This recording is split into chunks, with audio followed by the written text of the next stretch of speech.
The sexual brutality of Genghis Khan transformed an entire continent through calculated horror. In a dimly lit tent, heavy with incense and fear, a young woman's hand trembles beneath silk sheets. The most powerful man in history lies beside her, eyes closed in satisfaction. She's one of thousands, but tonight, she'll be the last. Her fingers find the cold metal hidden beneath her pillow. The storm outside masks her shallow breathing. This Tangut princess, whose family burned alive 3 years ago, has waited for this moment through countless degrading nights.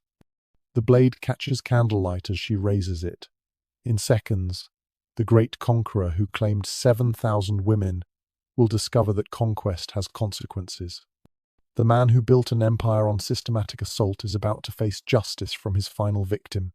History will call it legend, but the screams that pierce the night are real enough. You might wonder, how did one man's personal trauma transform into history's most extensive campaign of sexual violence? Why did a single kidnapping create a system that left 16 million genetic descendants across 2 continents? To find the answer, we have to rewind 25 years to a kidnapping that changed the course of human history. Because what started with one woman's abduction would end with a hidden blade and an empire built on suffering. The screams from Borte's tent carried across the steppes for 8 months straight. In 1184, Genghis Khan was still Temujin, NAE, just another tribal leader trying to survive the brutal politics of the Mongolian steppes. He'd married Borte when they were teenagers, a political alliance that promised stability. But the Merkits had other plans. They remembered an old blood debt, a woman stolen by Temujin's father decades earlier. The attack came at dawn. 30 riders swept through the camp while Temujin fled on horseback, leaving his new bride behind. For a man who would later conquer nations, this abandonment marked him forever. Borte vanished into Merkit territory, where she became property of Chilga, a warrior who claimed her as spoils. 8 months. That's how long Temujin's wife endured captivity. The historical records sanitize what happened, but the outcome tells the story. Temujin finally rescued her with help from blood brother Jamukha. Borte was heavily pregnant. The child, Jochi, would carry the stigma of uncertain paternity his entire life. Jochi literally means guest, a name that screamed his questionable origins to everyone who heard it. Temujin publicly claimed the boy, but doubt gnawed at him. In quiet moments, he'd study Jochi's face, searching for Merkit features. But Borte's nightmare was just beginning. The rescue revealed something broken in Temujin. He'd saved his wife's body, but not her honor. In Mongol culture, a woman taken by enemies carried permanent shame. Every sideways glance at Jochi reminded him of those 8 months, of sounds he could only imagine. The man who fled on horseback transformed into someone else. Someone who would never run again. The Merkit paid first. Not just the warriors who'd taken Borte, but their entire tribe. Women, children, elderly, all faced systematic annihilation. But death wasn't enough for Temujin. He wanted them to suffer as Borte had suffered, to carry shame as his family carried shame. This became the template. Sexual violence wasn't random brutality. It was calculated revenge, multiplied exponentially. Every conquered tribe would pay for the Merkit's crime. Every woman taken would balance the cosmic scales of Borte's captivity. The psychology was transparent to his generals. Temujin couldn't erase what happened to Borte, so he'd inflict it on the world. He couldn't kill Chilja twice, so he'd kill him symbolically through every enemy. He couldn't reclaim those 8 months, so he'd steal lifetimes from others. What Genghis did next would echo for centuries. He institutionalized his trauma. Personal vendetta became state policy. The man who couldn't protect one woman would possess thousands. The husband who lost control would control the reproductive future of entire civilizations. Modern psychologists recognize this pattern. Trauma transformed into power, victimization flipped into domination. But few traumas in history scaled so catastrophically. Temujin's wound festered until it infected an empire. The irony cut deep. In trying to overcome one woman's rape, He became history's greatest rapist. In attempting to erase shame, he created systematic humiliation spanning continents. The victim became the ultimate perpetrator, magnifying his pain across millions of lives. His generals noticed the change. After Borte's rescue, Temujin never spoke of mercy again. Women became spoils, not people. Conquest meant possession, literal physical ownership of enemy bloodlines. The real horror wasn't her rescue, it was what came after. Because Temujin's transformation went beyond revenge, he developed a philosophy where sexual domination equaled spiritual victory. Taking enemy women didn't just humiliate warriors, it erased their genetic future. Every forced pregnancy replaced enemy blood with Mongol blood. Systematic rape became ethnic engineering. This philosophy required infrastructure, organization, bureaucracy. You can't traumatize a continent through random violence. It needs planning, hierarchy, rules.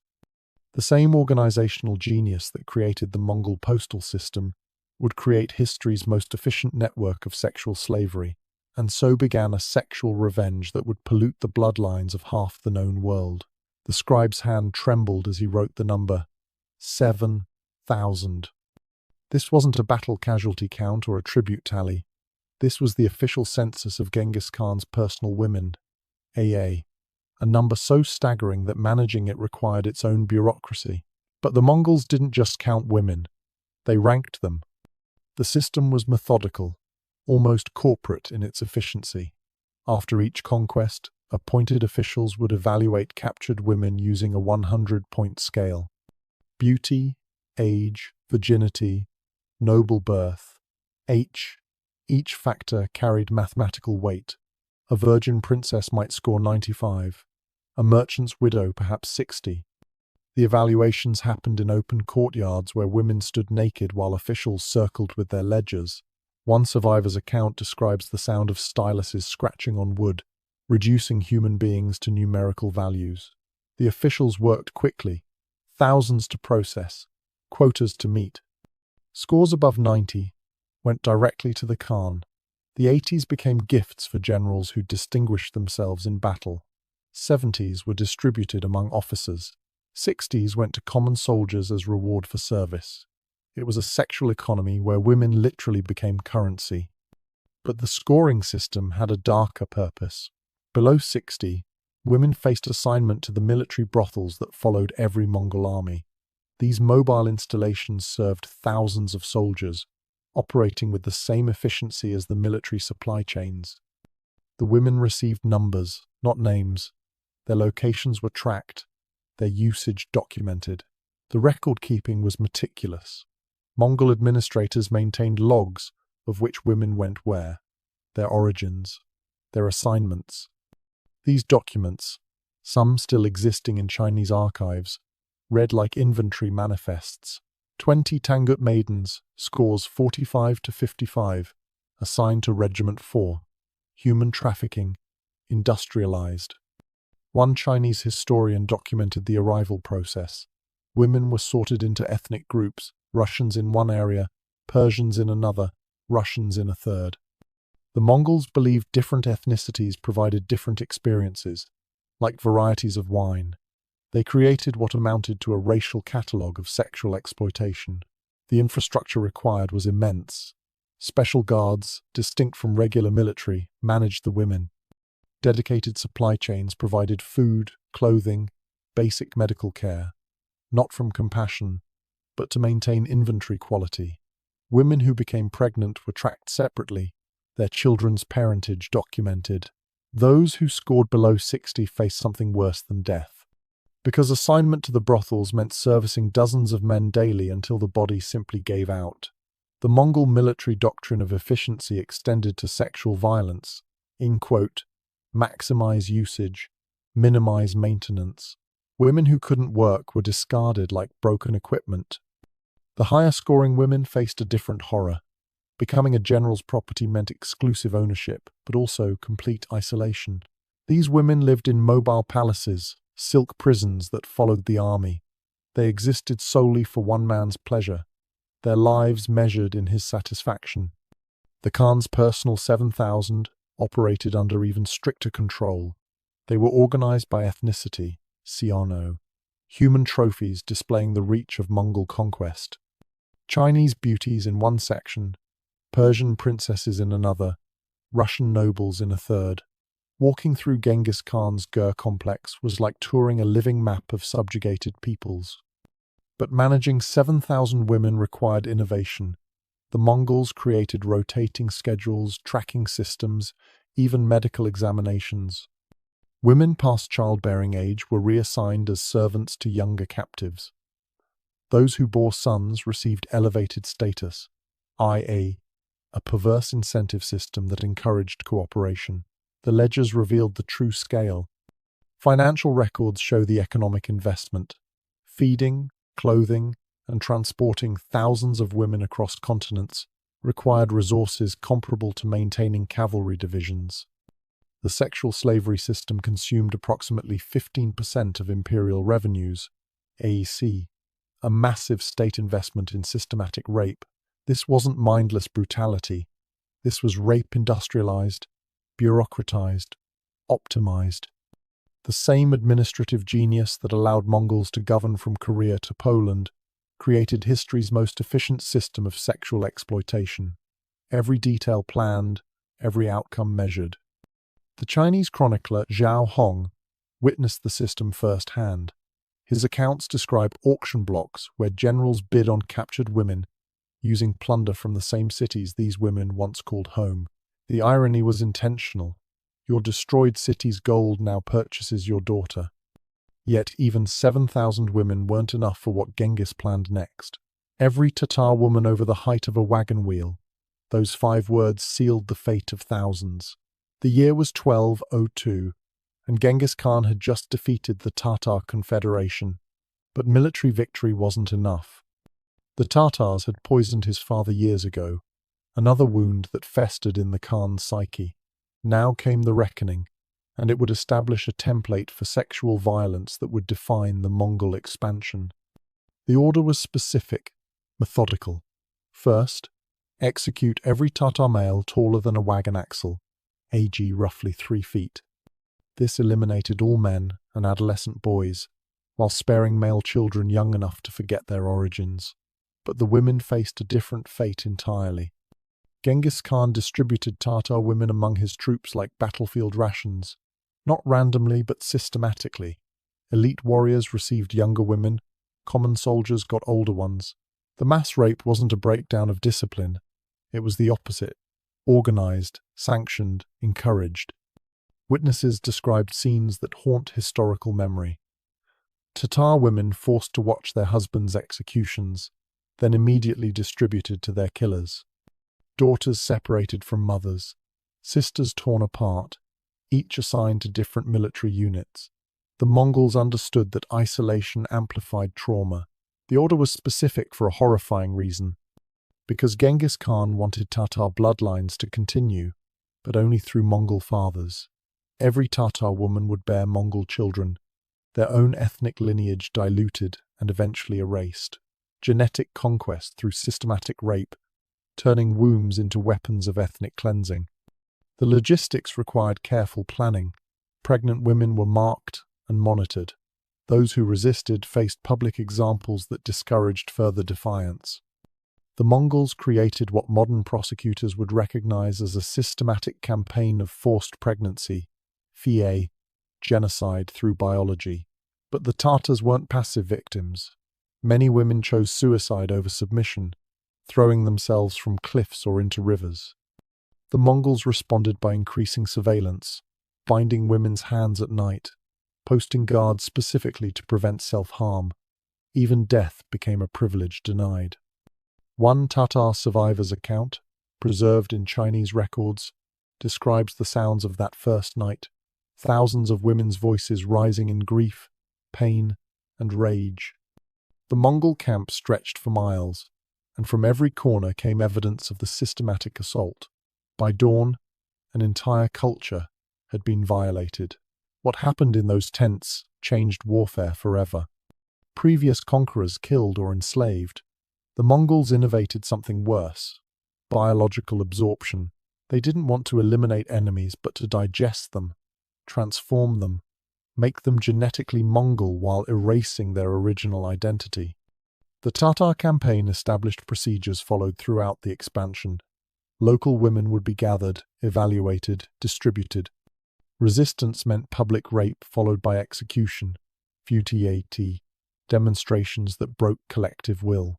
Compliance meant survival, but survival as breeding stock for conquerors. The Mongols documented their efficiency. Military records note the number of women distributed after each battle, like ammunition expenditure. One general boasted of receiving 40 Tatar virgins as his share, a detail recorded without shame in official histories. The psychological warfare was deliberate. Mongol soldiers would taunt Tatar women about their murdered families while assaulting them. They would force women to say Mongol phrases, to praise Genghis Khan, to thank their rapists. Physical domination wasn't enough. They wanted spiritual submission. But the Tatars were just the prototype. Because Genghis Khan was perfecting a system, each campaign refined the process. The Mongols learned optimal ratios of women to soldiers, best practices for preventing suicide, most efficient distribution methods. They turned sexual violence into military science. The long-term impact was exactly as intended. Within a generation, distinct Tatar identity vanished. The children of rape were raised as Mongols, taught to revere Genghis Khan, trained to continue the conquest. Tatar women watched their own children become their culture's destroyers. Modern DNA analysis confirms the historical accounts. Genetic markers show massive demographic shifts in formerly Tatar regions, with Mongol Y chromosomes replacing local populations. Science validates what survivors testified: an entire people bred out of existence. This was merely practice for the sexual holocaust about to engulf 2 continents. Stand, turn, live or die, all decided in 7 seconds of inspection. After each city fell, the Mongols conducted what survivors called the selection. Women and girls would be gathered in central squares, arranged in lines, and inspected like livestock at market. But this wasn't chaotic looting. This was systematic extraction of human resources. The process followed strict protocols. First, women were stripped of all clothing and jewelry, partly to prevent hidden weapons, mainly to ease evaluation. They stood naked in snow, rain, or blazing sun, while Mongol officials walked the lines with their scoring sheets. Age came first. Girls under 7 were usually killed, too young for immediate use, too much investment to raise.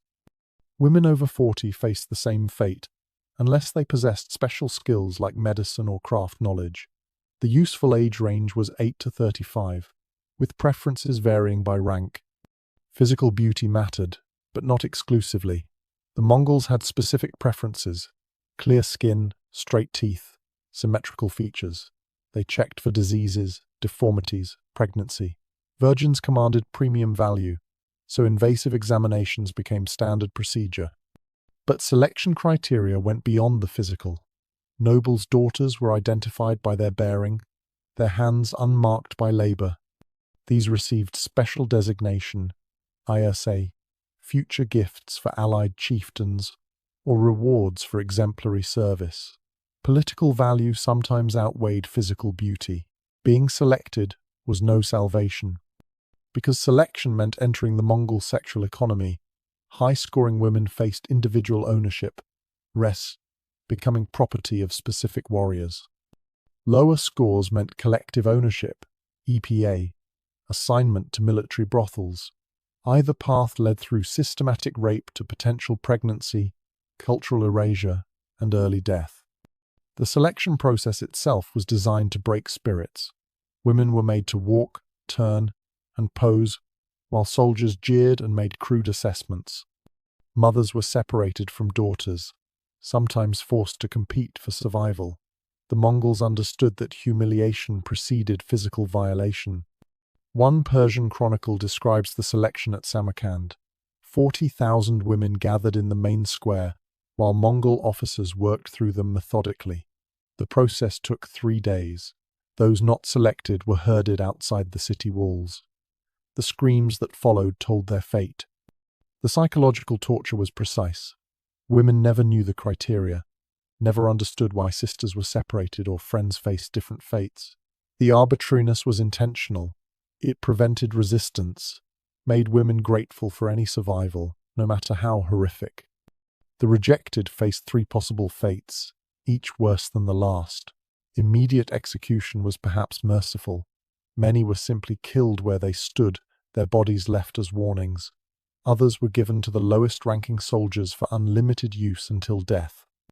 The third group faced assignment to comfort stations following the baggage trains, but the selected faced their own hierarchical hell. Those rated highest entered the Khan's personal collection. Next tier went to generals, then officers, then elite warriors, then common soldiers. Each level meant different conditions but identical dehumanization. The Mongols innovated distribution methods. They created temporary holding areas where selected women awaited assignment. These human warehouses operated with brutal efficiency, women sorted by score, ethnicity, and destiny. Guards prevented escapes and suicides while maintaining inventory. Some women tried to make themselves ugly, cutting their faces, breaking their teeth, rubbing dirt into wounds. The Mongols countered by punishing entire groups for individual defacement. Collective responsibility prevented most self-mutilation attempts, but one girl's selection would change everything. Among the thousands who stood naked in selection lines was a Tangut princess named Gerbil, 17 years old, hauntingly beautiful despite her attempts to hide it. When the evaluator marked his sheet, she scored 98, au pair, nearly perfect, destined for Genghis Khan himself. Gerbil watched her sisters distributed among soldiers, heard her mother's screams from the rejection area. But she survived selection, entered the Khan's collection, began the journey that would end in a tent 3 years later with a hidden knife. The beauty parades revealed the Mongol paradox. They could organize continental conquest, but reduced it to individual humiliation. They built sophisticated systems to enable primitive brutality. They turned efficiency into evil, creating industrial-scale suffering through bureaucratic precision. Because among those paraded women stood a princess with a hidden blade and nothing left to lose. The empire's postal stations offered 3 services: fresh horses, hot food, and captive women.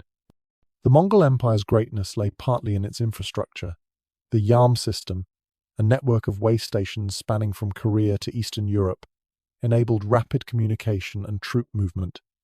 But hidden within this marvel of logistics was history's most extensive network of systematized sexual slavery. Every major postal station included what Chinese records delicately call comfort houses. These weren't random additions but planned facilities, built to standard specifications.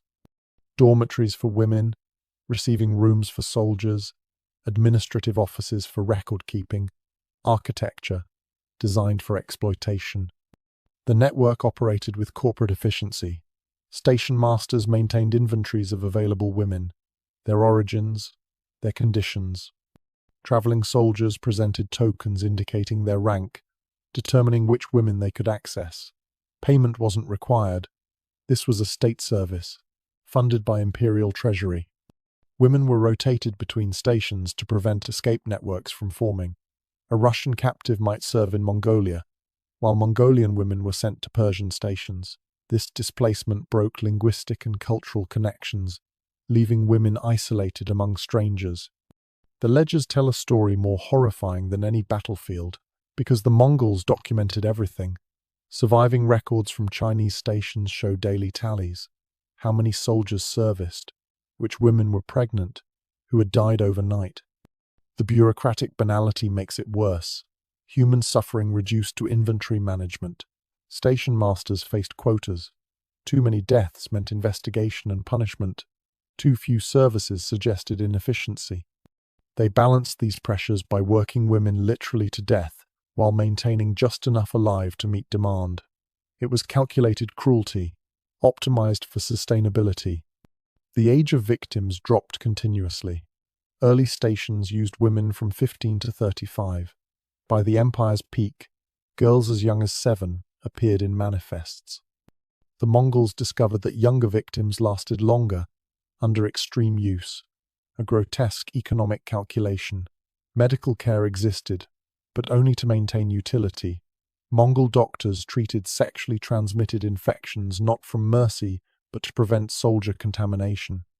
Pregnant women were monitored until birth, their children taken for military training or future station assignment.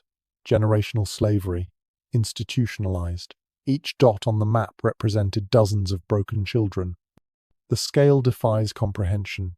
Conservative estimates suggest 50,000 women trapped in the postal station system at its peak, but this only counts official facilities. Temporary stations, military camps, and occupied cities operated similar systems without centralized documentation. Transportation between stations was another horror.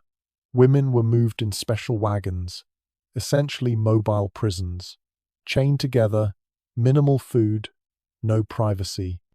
Many died in transit, their bodies dumped along the Silk Road. Caravan guards reported these losses like spoiled merchandise. The psychological control was absolute. Women who resisted faced public torture as examples. Those who cooperated received marginally better treatment, an extra blanket, slightly more food. The Mongols created hierarchies within slavery, making victims complicit in their own exploitation. Some stations specialized. One near Karakoram focused on virgin girls for visiting dignitaries. Another in Persia housed pregnant women exclusively. A third in China operated as a training facility where younger girls were prepared for service. Industrialized rape required specialization, but the hostels were just one part of the system, because the postal stations connected to a larger network. Military brothels, urban comfort houses, private collections, repard, all linked through the same infrastructure that moved troops and messages. Women became another commodity flowing through imperial channels. The Mongols even created audit systems. Inspectors traveled between stations, checking efficiency, investigating unusual death rates, ensuring quota compliance. They carried manuals detailing best practices for sexual slavery management, bureaucracy enabling atrocity. Local populations were forced to supply women to maintain station quotas. Villages faced demands for annual tributes of girls. Failure meant collective punishment. Parents faced impossible choices: sacrifice daughters to the stations or watch entire communities burn. And at the heart of this network sat the mobile court, where ethnic tents mapped conquered territories in female flesh. 16 million men carry his Y chromosome today. But here's how that biological conquest actually worked. Modern genetic science has confirmed what medieval chroniclers claimed. Genghis Khan and his direct male descendants left an unprecedented genetic footprint across Asia. But this wasn't accidental proliferation. It was biological warfare conducted through systematic rape. The Mongol leadership understood heredity centuries before genetic science. They observed that children resembled parents, that traits passed through bloodlines. This primitive understanding became weaponized policy: replace enemy genetics with Mongol seed. The mathematics were simple and horrifying. One Mongol soldier could impregnate dozens of women yearly, multiply by hundreds of thousands of soldiers over decades of conquest. Add the exclusive access of nobility to thousands of women. The result: demographic transformation on a continental scale. But forced pregnancy went beyond numbers. The Mongols targeted specific populations for genetic erasure. Noble bloodlines faced particular attention. Nobles not. Enemy aristocracy would survive only through Mongol fathers. They called it watering foreign fields with Mongol rain.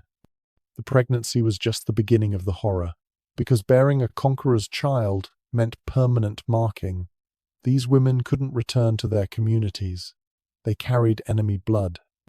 Their children faced discrimination from both cultures: too Mongol for natives, too native for Mongols. Genetic weapons that exploded across generations. The Mongols instituted monitoring systems for pregnant captives. Special camps housed expectant mothers, providing better food and shelter, not from compassion, but to ensure healthy offspring. Miscarriages were investigated, sometimes punished. Wombs became state property. Children of rape received specific treatment. Boys showing promise entered Mongol military training. Girls were raised for future distribution. The empire literally bred its next generation of soldiers and sexual slaves from the bodies of conquered women. Some regions show the demographic impact starkly. In parts of Central Asia, pre-Mongol Y chromosome lineages virtually vanished. Entire male populations were eliminated, while women were forced to bear Mongol children. Genetic studies reveal a reproductive event unprecedented in human history. Modern science reveals the true scale. DNA analysis shows 8% of men in former Mongol territories carry identical Y chromosome markers tracing to the conquest period. In some regions, the percentage reaches 30%. This represents millions of sexual assaults crystallized in living genetic code. But the genetic weapon had cultural dimensions. Children of Mongol rape often received privileges denied to pure-blood natives. They could join administration, access education, escape poverty. This created perverse incentives. Women sometimes sought Mongol partners for their children's futures. The Mongols exploited this dynamic. They established hierarchies where half Mongol children ranked above pure natives but below pure Mongols. These intermediate populations became enforcement mechanisms, culturally displaced people serving their father's empire against their mother's peoples. Forced pregnancy as policy required infrastructure. The Mongols created systems to track paternity, establish inheritance rights, and prevent infanticide. Children were registered, their mothers monitored. Killing a Mongol's child, even one conceived through rape, meant death for entire families. But forcing women to bear children had another purpose: psychological warfare through biology. Every Mongol child born to conquered women reminded communities of their defeat. These living symbols of violation walked among them, speaking their language with conquerors' blood, trauma, hereditary, and inescapable. The Mongols even regulated lactation. Conquered women who bore children were forced to nurse them, creating biological bonds with their rapists' offspring. Those who refused faced torture. The empire weaponized maternal instinct against its victims. Some women found terrible solutions: secret herbal abortions, infanticide disguised as accidents, suicides that took unborn children with them. The Mongols responded with collective punishments. Entire communities suffered for individual resistance. The genetic conquest succeeded beyond imagination. Today, from Korea to Eastern Europe, millions carry proof of historical atrocity in their cells. DNA evidence makes denial impossible. The Mongol genetic bomb detonated 8 centuries ago still shapes human population. Yet all these numbers pale before what happened in 1223 to 4,000 Oirat girls. The youngest was 7, the oldest 15. All 4,000 were lined up in the public square. The Oirat Confederation had resisted Mongol expansion, allying with Genghis Khan's enemies. When they finally fell in 1223, the revenge surpassed previous atrocities. The Khan ordered a demonstration that would echo across the steppes, total humiliation of an entire people through their daughters. Every Oirat girl within the specified age range was collected. Soldiers swept through camps, dragging children from mothers' arms. The operation took 3 days, methodically gathering victims from scattered settlements. Precision in the service of atrocity. The girls were brought to Kyalik, the Oirat capital. In the main square, before assembled populations of both Oirat and Mongol, they were arranged in neat rows. The organization was deliberate. The chaos would dilute the message. This was punishment as performance. Genghis Khan addressed the crowd personally. Through translators, he explained that Oirat resistance had earned special punishment. Their men would die knowing their bloodlines ended. Their women would watch their daughters destroyed. Their children would serve those who destroyed them. The parents were given a choice that wasn't a choice. Submit completely, and your daughters would merely become sexual slaves. Resist in any way, and watch them tortured to death. Most parents collapsed. begging for mercy that wouldn't come. The Mongols had calculated perfectly. Parental love became a weapon against resistance.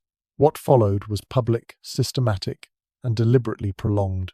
The 4,000 girls were divided among different military units. In full view of their families, the mass rape began. The Mongols had erected platforms to ensure visibility. No one could look away. The logistics alone reveal the planning. Feeding and managing 4,000 victims required infrastructure. The Mongols had prepared holding areas, guard rotations, even medical teams.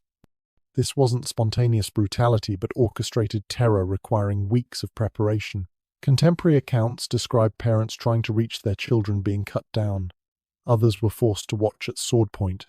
The sounds, thousands of young voices in pain, carried for miles. Mongol soldiers rotated in shifts, maintaining the assault for days.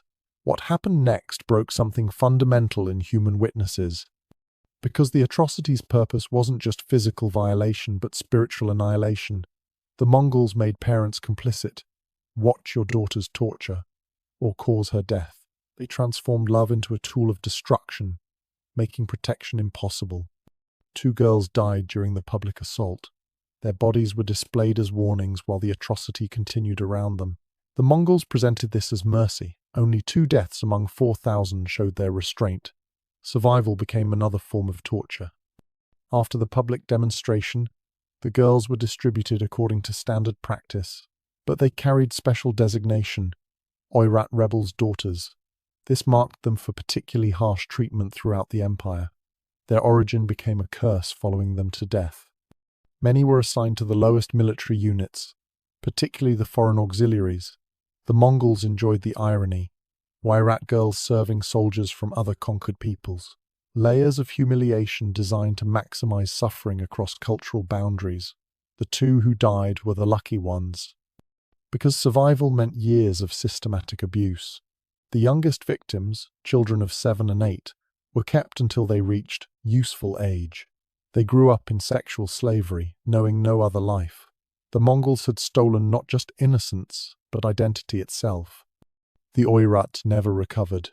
Their population collapsed, their culture fragmented. Survivors scattered rather than rebuild, carrying trauma that passed through generations. The public atrocity had achieved its purpose, demonstrating that resistance meant not just death but collective defilement. Other tribes learned the lesson. When Mongol armies approached, cities surrendered faster. The Oirat atrocity became a reference point, a threat that needed no elaboration. Remember, the 4,000 became shorthand for absolute submission, or absolute horror. The psychological warfare succeeded completely. The Mongols had discovered that public sexual violence paralyzed resistance more effectively than military defeat. They refined and repeated the tactic, though never again on such scale. But even this industrial-scale atrocity was perfected into something worse during the Siege of Urgench. The Mongols didn't just rape, they innovated new ways to weaponize sexual violence. As the empire expanded, its methods evolved. What began as organized brutality became scientifically refined torture. Each conquered culture contributed to a growing repertoire of horrors, as the Mongols collected atrocity techniques like they collected tribute. From Chinese military manuals, they learned about psychological timing. Sexual violence, immediately after military defeat, created different trauma than delayed assault. They experimented with intervals, sometimes attacking women immediately, sometimes waiting days while fear built. Terror as precise science. Persian practices introduced chemical elements. The Mongols learned about substances that increased pain, prevented healing, or caused specific bodily reactions. They incorporated these into their systematic assaults, turning ancient medicine into modern torture. The red-hot iron bars were just the beginning, because the Mongols discovered that physical trauma alone had limitations. Bodies could adjust, minds could dissociate. So, they added layers, forcing family members to participate, making victims choose between impossible options, creating hierarchies where victims hurt each other for marginal benefits. They pioneered sensory assault, Women were kept in absolute darkness for days, then brutally assaulted in blinding light. Others endured constant noise, not cows, screams of other victims, Mongol war chants, the sounds of loved ones being tortured. They attacked every sense to prevent psychological escape.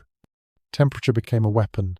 Victims were assaulted in extreme cold, their naked bodies freezing between violations. Others endured desert heat, dehydration amplifying agony. The Mongols mapped how climate enhanced suffering, adjusting tactics by region. From steppe traditions came animal involvement. War horses were trained for specific cruelties.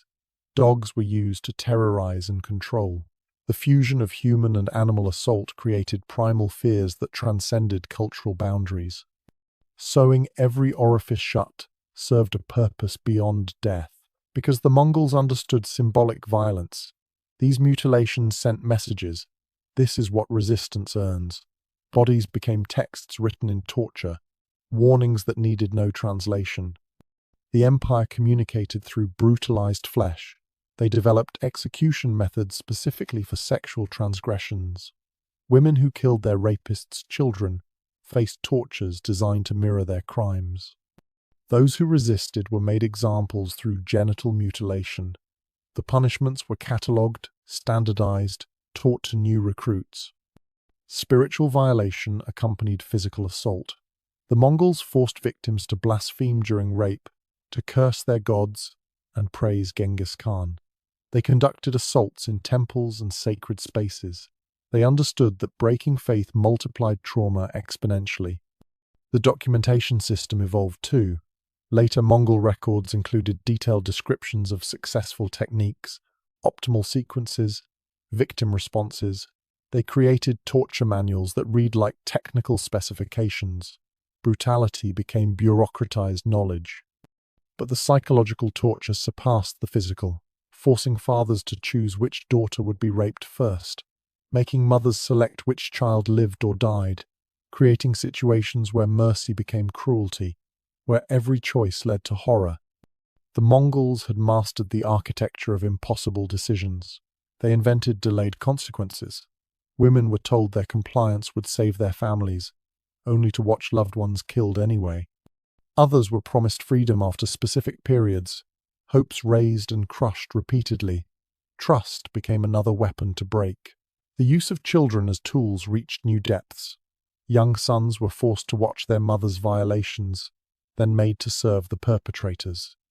Daughters were used to control mothers, mothers to control daughters. Family bonds became chains of mutual torture. They even systematized healing, not for mercy but to enable repeated assault.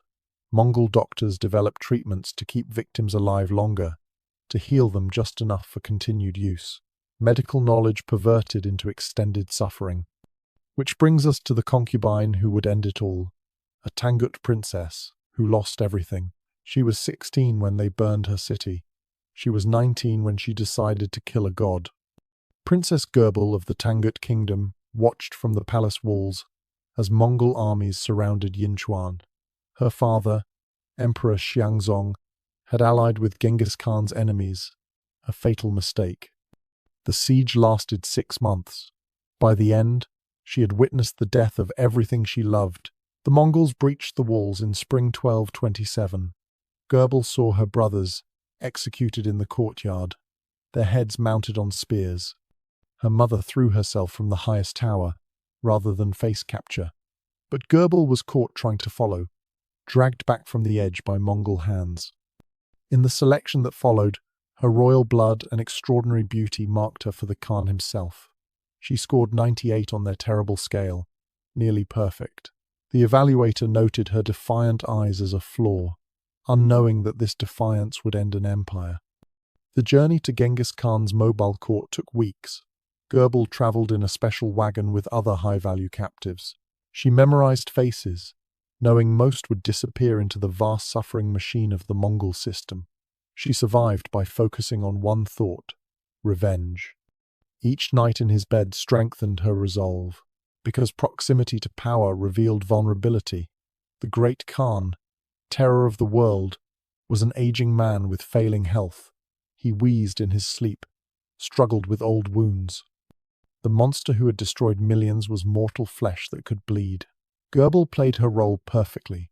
Submissive but not broken, beautiful but not seductive. She learned basic Mongolian, enough to understand orders but not enough to seem threatening. She became furniture in his tent, present but unnoticed during strategic discussions. From other concubines she learned the rhythms of court life. When guards changed shifts, which nights the Khan drank heavily, how thoroughly women were searched, and where searches were cursory. Information gathered like drops of water, eventually forming a flood. The dagger came from an unexpected source.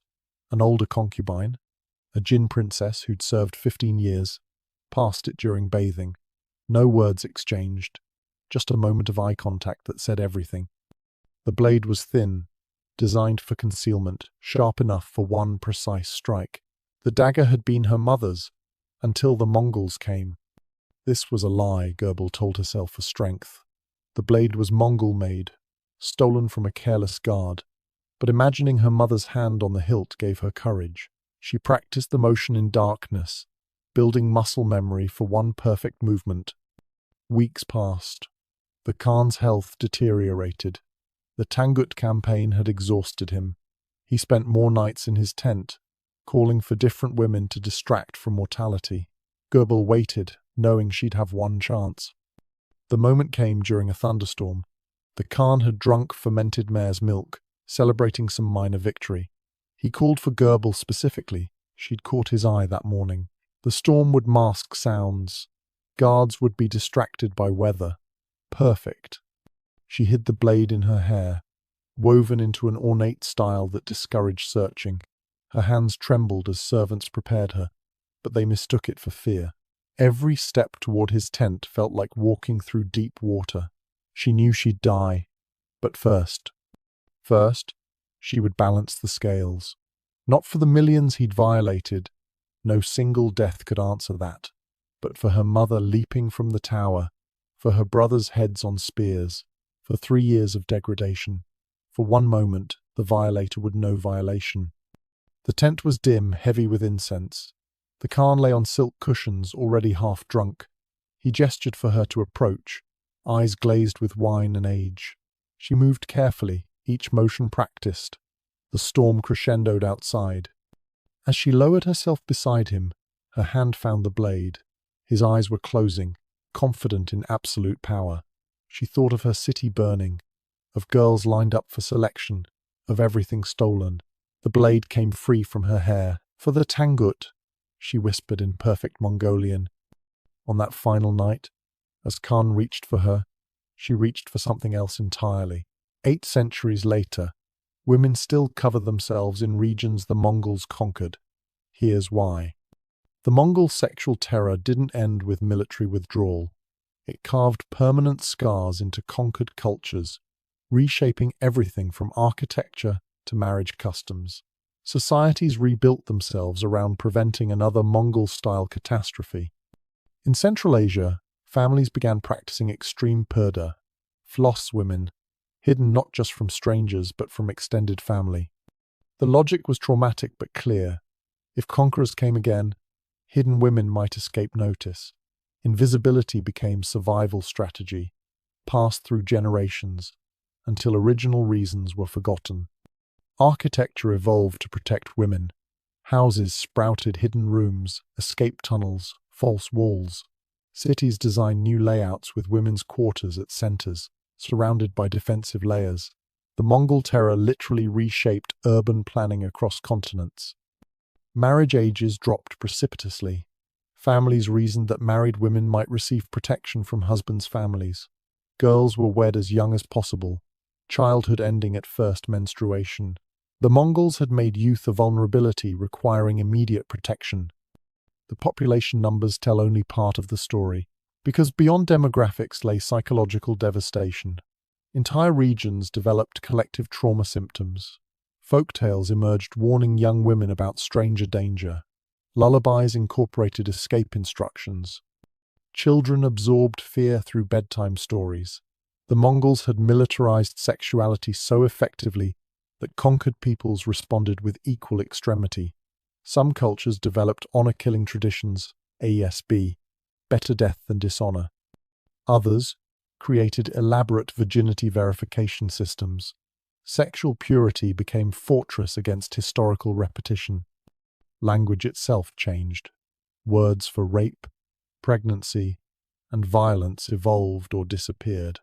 Some cultures developed euphemisms so elaborate that discussing sexual violence became linguistically impossible. The unspeakable literally became unspeakable. Religious practices adapted. New prayers emerged, begging divine protection from sexual violence. Pilgrimage sites developed around locations where women had died, protecting their honor. Saints were created from rape victims who chose death over submission. Entire civilizations restructured around preventing another Mongol-style horror. Gender segregation intensified beyond recognition. Public spaces became male-exclusive. Women's movement required elaborate preparations. Mixed gatherings vanished from social life.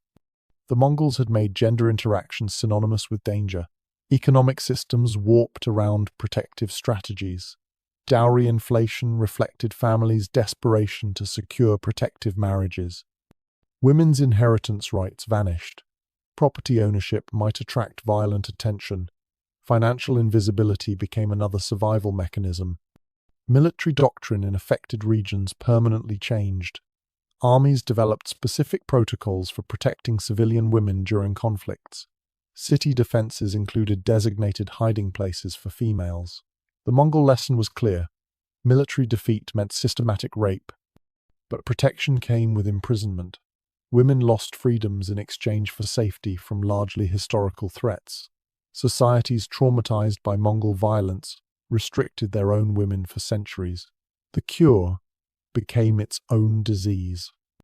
But the ultimate irony was about to unfold in Khan's own tent, because while millions suffered under his sexual tyranny, Genghis Khan himself would fall to a woman's blade. The man who had weaponized sexuality would die from it. The violator would meet justice from his final victim. Modern DNA evidence provides the epilogue. Those 16 million descendants carry proof of historical horror in every cell. Each genetic marker represents countless rapes, forced pregnancies, destroyed families. Science has quantified atrocity. The Mongol sexual terror remains history's most systematic campaign of rape. No conquest before or since matched its scope, organization, or lasting impact. It transformed not just populations but possibilities, showing humanity depths of organized evil previously unimagined. Because on a storm-lashed night in 1227, all that systematic sexual terror was about to meet poetic justice in the form of one woman's hidden blade. Thunder masks the sound as steel parts flesh. Princess Gerbil's blade finds its mark with practiced precision. The man who had terrorized continents gasps, not in pleasure as expected, but in shock. Blood spreads across silk sheets, black in the candlelight. The most powerful man in history clutches at his groin, finding only wetness where manhood once was. She doesn't flee immediately. For 3 heartbeats, she watches his eyes transition from confusion to understanding to terror. The Khan who had violated thousands experiences violation. The mouth that ordered systematic rape opens in a soundless scream. Every woman you destroyed, Gerbil whispers, her Mongolian perfect now. Every daughter stolen, every mother broken. They send their regards through me. Genghis Khan reaches for her with bloody hands, but she's already moving. The storm provides cover as she slips through the tent's entrance. Guards huddle against rain, not yet aware their god-king bleeds out on silk cushions. Gerbil runs through the camp, past the ethnic tents mapping conquered territories in female flesh. Chinese girls peer through fabric gaps. Persian women clutch their children. Russian nobles sit in golden chains.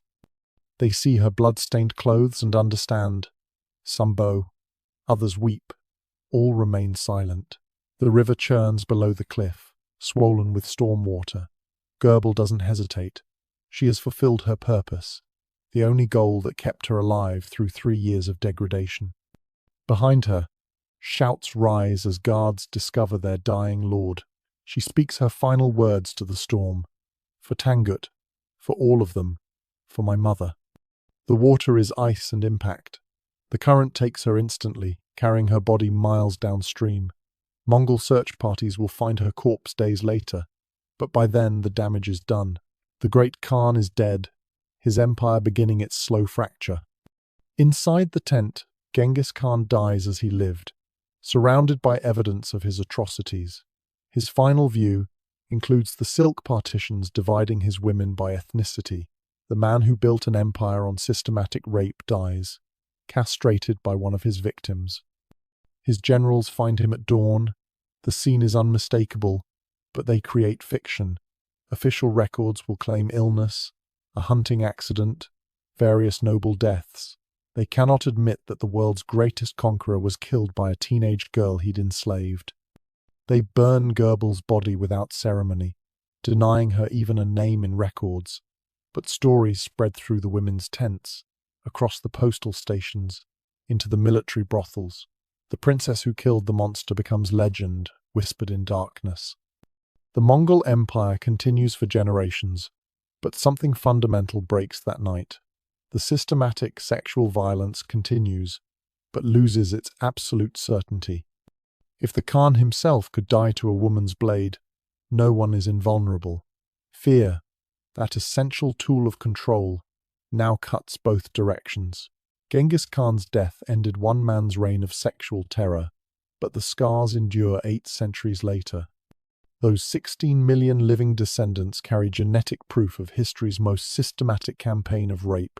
Each Y chromosome marker represents destroyed families, traumatized peoples, cultures reshaped by violence. The infrastructure of sexual slavery outlasted its creator. Postal stations continued their triple services. Military brothels followed armies for decades. The bureaucracy of rape functioned with institutional momentum, a machine too vast to stop immediately. But Princess Goebbels' blade did more than kill a tyrant. It proved that even absolute power has vulnerabilities, that systematic violence creates its own destruction.